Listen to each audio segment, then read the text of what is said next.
असा डिंक लागते. आता ही काळा जर झालाय म्हणजे खराब झालेला डिंक आहे बघा. पर ही जी अशी ह्याची हे जे प्रकारचे झाड आहेत आता सगळे तर इकडे ते बघा त्याच प्रकारचे झाड आहेत. कारण तुम्हाला सांगतो इकडल्या भागामध्ये 80 ते 90% झाडं बघा ही डांबुड्याचे झाड आहेत. कार्य पाहिला शेळ्यात गेलेला आणावं लागतं थांबा. तर नमस्कार मित्रांनो, पुन्हा एक आपल्या नवीन व्हिडिओमध्ये स्वागत आहे तुमच्या सर्वांचं. तर आज एवढं काही खास नाही, पण मी आलतो रानामध्ये बघा. हे वातावरण कसलं भारी झालेलं इकडलं. कारण आताच थोड्या वेळानं झालं बघा, पाऊस पडला चांगला, गार फ्रेश वाटायले, वातावरण एकदम भारी आहे. इकडं तर वाट बंद केली बघा, खालून जाऊत आपण. तर आज आलतो बघा रानामध्ये, कारण जरा काम होतं. शेळ्याकडे आलतो, ह्या बघा शेळ्या बिळ्या घेऊन आलेलो रानामध्ये. आणि कसं आहे बघा, जरा फ्रेश पण वाटायला लागलं, लय भारी वातावरण आहे बघा. आणि आज तुम्हाला एका अशा झाडाची माहिती देणार आहे जे की कंबरदुखी, गुडघेदुखी झालं किंवा असं प्रत्येक कामाला पडत आहे. म्हणजे किंवा एखाद्या ज्याचं दुखणं बिकणं असलं, एखाद्या माणसाचं दुखायला लागलं किंवा त्याला दुखण्यामध्ये आपण कसं प्रोटीन विटॅमिन असं घ्या तसं घ्या म्हणतो बघा. ह्या काही धांबोड्याचं झाड आहे. धांबोड्याचं झाडाचं काय म्हणजे गुणकारी या काय आहे त्याचा उपाय ते तुम्हाला सांगतो. की बघा इथं असा डिंक लागते. आता ही काळा जर झालाय म्हणजे खराब झालेला डिंक आहे बघा.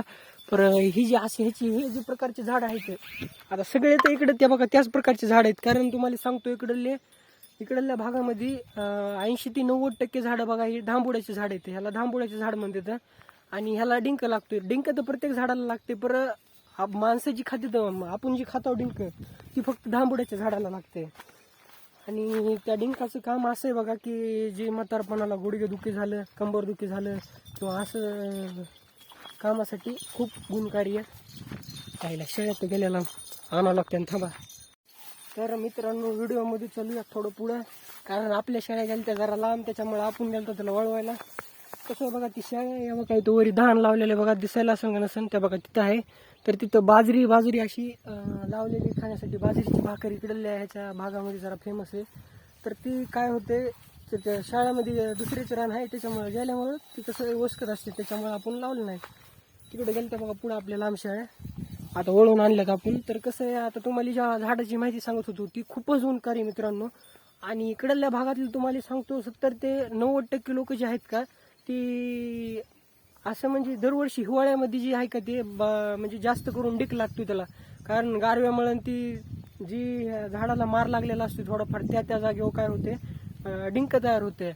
आणि ते डिंक काय होते खाण्यासाठी खूपच गुणकारी मित्रांनो. आणि त्याला वेगवेगळे डिश म्हणून सुद्धा खातो. कसे म्हणजे एखाद्याच्या घरी कसं करतात बघा, की तळतात आधी डिंक तळतात आणि पुन्हा त्याला काय करतात, त्याला आपण गुलाबजामुन कसे करतो त्याला पुन्हा त्याला पाक बीक करून त्याच्यात तळून ती एकदम भारी होते. असं आता मला पण एवढी माहिती नाही बघा, पण मी कसं आहे घरच्या संधी पण ऐकलेलं आहे, मी पण खाल्लेलं आहे. खूपच भारी मित्रांनो लागतोय. आणि जी आपल्या जी अंग कुठं दुखायलेलं असलं किंवा काय झालेलं असलं तर मग ती राहून जाते. ही असं सांगते, आपल्याला पण एवढं काही माहित नाही, परत गुणकारी असं म्हणतात. हे बघा मित्रांनो, एवढ्याली बाजरी आलेली सध्याला इकडे. ह्या बघा खाल्ली कशाने तरी बघा, कशानं खाल्ली की डुकरं तर खात नाहीत बाजरी, पण काहीतरी आलतो वाटायला ती खाल्ली बाजरी. तर ही आमची बाजरी नाही आहे, कारण शेजारी जी इकडे बाजरीमध्ये शेळ्या यायला लागल्या होत्या मग, तर कडवून हाणल्या मी.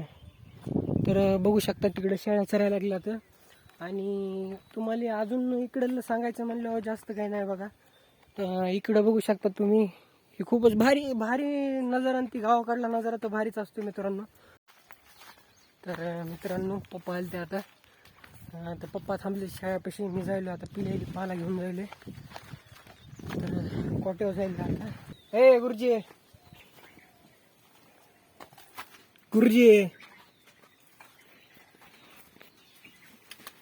उठकी तू ती लावायची थांब. किती काकऱ्या लागतील त्याच्या? 10-15 कापसातच लावायची म्हणली का? कर तुकडे कर.